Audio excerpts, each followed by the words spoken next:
మీ doctor Instagram లో update చేస్తున్నారు, పెట్టుకున్నారు. డాక్టర్ వైఎస్ రాజశేఖర రెడ్డి గారు మాకు ఒకటే మాట చెప్పింది, నేను బుల్లెట్ ప్రూఫ్ కారులో తిరుగుతా, కుండా సూర్యగా ఒక కారులో తిరుగుతుంది, కుండా కృష్ణ పట్టలు ఒక కారులో తిరుగుతాయి. ఎవరి ఆలోచనలు వాళ్ళకు ఉంటాయి, ఆలోచనలు మేము షేర్ చేసుకునే పద్ధతి మాకు ఉండదు.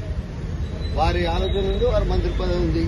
ఇప్పుడు ఫారెస్ట్ గురించి మాట్లాడినప్పుడు వాళ్ళ దగ్గర పోయి మీరు చేయి ఫారెస్ట్లో మరి కోయలకు గుత్తి కోయలకు న్యాయం చేయకుండా ఉండమని చెప్పదు కదా, కంపల్సరీ న్యాయం చేయాలని కూడా ఇప్పుడు చెప్తున్నాను.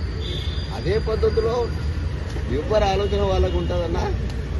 ఇలా కుటుంబంలో అందరు కుటుంబాలకే చెప్పాలని రూల్ లేదు. మా అన్న ఉన్నాడు, మరి మా అన్న చెప్పినట్టు మా అన్న కూడా మా కుటుంబంలో ఒక సత్యం సారని మా కుటుంబంలో ఒక భాగం. ఆయనే మీటింగ్లోకి పోతాడు, మొదలు కూర్చుంటాడు. ఈయన ఎవరు ఆయన అడుగుతాడు. ఎందుకంటే ఎవరెవరు అనుకునేది సాయంత్రం వచ్చి మన చెప్తారు అంతే తప్ప మరి మా పాప అనుకునేది నాకేం తెలుస్తుంది. లండన్ నుంచి వచ్చింది, అసలు నేను నిన్ననే వచ్చినా, మరి ఇంకా మా మనవరాలతో కూడా మాట్లాడలేదు.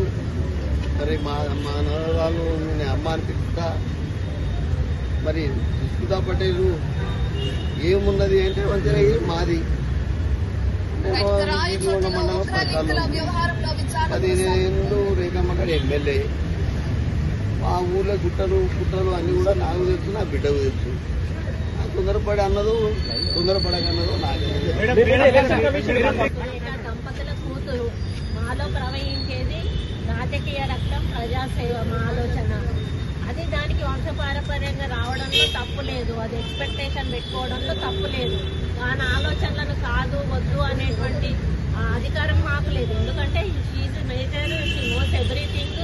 దాని ఫ్యూచర్ ఏంటో తను సెలెక్ట్ చేసుకునే అధికారం తనకున్నది. కాబట్టి ఆ ఉద్దేశంతో తను పెట్టుంటది. కాబట్టి దాన్ని క్వశ్చన్ చేసే అధికారం మాకు లేదు. భవిష్యత్తులో పార్టీ ఏ నిర్ణయం తీసుకున్నా దానికి కట్టుబడి ఉంటాం. కానీ షీఈ్ ఎక్స్పెక్టింగ్ అని చెప్పి పెట్టుకుంది. దాంట్లో తప్ప నేను వైశ్యులు అందరూ కూడా గత 10 ఏళ్ల బట్టి అక్కడ వైశ్యులు ఇబ్బంది పడుతుండ్రు. అక్కడ వైశ్య